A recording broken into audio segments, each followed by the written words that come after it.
Okay, so a little bit more about Marx here.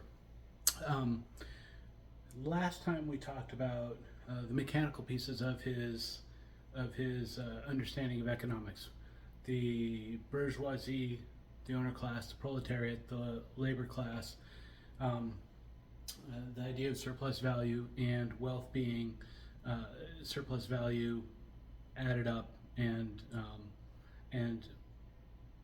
added up and saved by the capitalist. Okay, so those are the pieces of the economy that he sees industrial capitalism consisting of.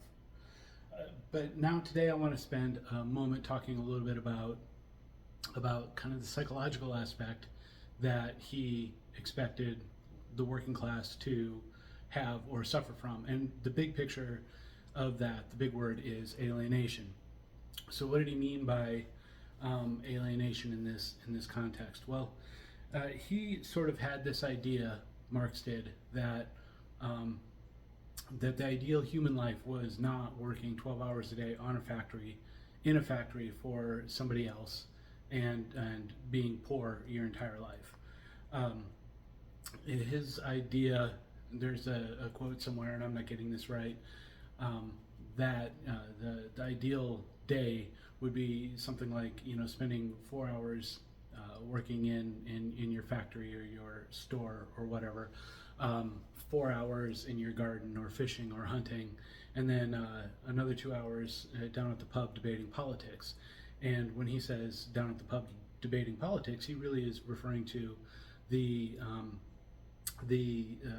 arguing with the locals about how you're going to run your town, or in today's modern world, maybe your HOA. And that was not the life of a factory worker in Marx's time. The life of the factory worker in Marx's time was 10, 12-hour days. There were no protections. If you got hurt, you were SOL. Um, and if you were hurt, you just lost your job and ceased getting paid.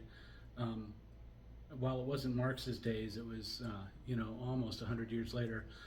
Go look up Upton Sinclair's uh, story, The Jungle, for a dramatic picture of what those work environments may have looked like. Um, okay, so what's this idea of alienation? Since Marx's proletariat factory worker was not living the perfect day the way Marx saw it, um, that was it's an illustrative way of saying of talking about Marx's alienation. Marx's alienation comes down to the fact that when the factory worker is working, there's like several layers to this, which is kind of important. But when the factory worker is working, he or she is working on in someone else's factory, on someone else's workbench, with someone else's tools, on someone else's raw materials to make a finished good that the factory worker won't own, that someone else is going to sell and someone else is going to profit from, right? So the worker is doing all of this labor, and it's all for the benefit of someone else on someone else's everything, right? So he's alienated from his or her labor. Similarly, when you're spending 10, 12 hours a day in the factory, you're not spending time, really much time at all, with your family at home. So you're alienated from your family, right? You're working for cash, so you're not gardening, fishing, hunting. You're you're using cash to purchase the means of living, right? So you're at least one layer alienated from your means of living, and you don't really have a whole lot of time or energy left to go down to the pub after work, after that kind of a factory shift, and participate in the governance of your community. If you're at the pub, you're just getting blitzed because you got to wake up and go do it again tomorrow. Um, the factory worker is alienated from his or her labor and the goods of his or her labor, but then they're also alienated from his or her family, and they're alienated from his or her community because of the requirements of going down and having to work to make a living like this. Now, as a useful way of thinking about what that might not look like, in my old neighborhood there was this guy that lived across the street from me, and he had a drywall business, and him and his work crews would put up drywall in new homes, right? So he lived in his house. I don't think they had a workshop or anything, because they always had work trucks and tools parked out front, and all of his crew, his staff, would show up and meet at his house, or just go straight to the shop, so or straight to the work site. So here's a guy who owns his own business, right? And so when he's working on something, he's getting the benefit, the profit from that business. He owns the tools that he's using and that his laborers are using. They were working on site, so he didn't need to own like a building or anything. And when he would buy the drywall, he'd buy the drywall and pass that cost through. So he even owned the drywall. So in many layers, this guy, and in Marx's picture, he'd be part of the petit bourgeoisie. But this guy was not alienated from his labor the way a broke, poverty level factory worker in Marx's era would have been. That made me okay. Now here's another example. Say you get out of high school, you get out of college, and you go to join the military. When you go to join the military, they're going to give you a job to do, and you're not going to have a whole lot of choice over what job you're going to get to do. You might have a few options, but not a lot. They'll tell you what to do. They're going to own all the tools. You're not going to own any of the tools. They're going to tell you where the job has to get done, and they're going to provide for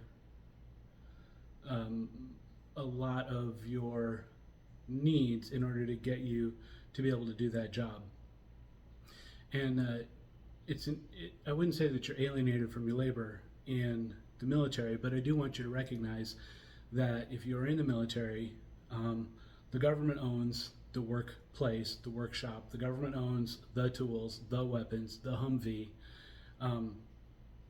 They may even own some of your personal stuff, like your BDUs. They don't call them that anymore. I'm not really sure, but you don't really own all that. You show up, you do what they tell you to do, and they're going to give you the stuff to do it. And that's important to keep that in mind, because that's very different than the drywall guy across the street, the petit bourgeois kind of character in Marx's world. Now, if you've ever had a job that you truly didn't like, or let me rephrase that, when I've had jobs that I truly didn't like, and I had to make sure that I went to bed by 9:30 so I could make sure that I was up by 5:30 so that I could be at a job site by 6:30, and then you work all day long and you don't really like the work and you don't really like your coworkers, and you finally get off at 4, 5, 6, whatever it is. Those 2 or 3 hours you have in the evening are so precious, because it's like the only part of your life that you kind of own.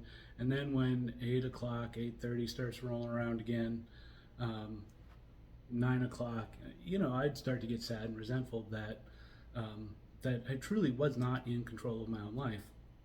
And boy, howdy, how much worse was that when it was a job that included, short days on Sunday or Saturday. And by short, I mean finishing at 4. You just truly don't feel like you own your life. And weirdly enough, those jobs are the ones that pay the worst. They pay about enough for you to grab a Burger King, have a place to live, and show up tomorrow to do it all over again. And those are all different kind of elements, different ways of making a living and understanding your job in sort of a Marxist world. Now, um, I don't know if this needs to be, yes it does, it needs to be a different video. Hold on.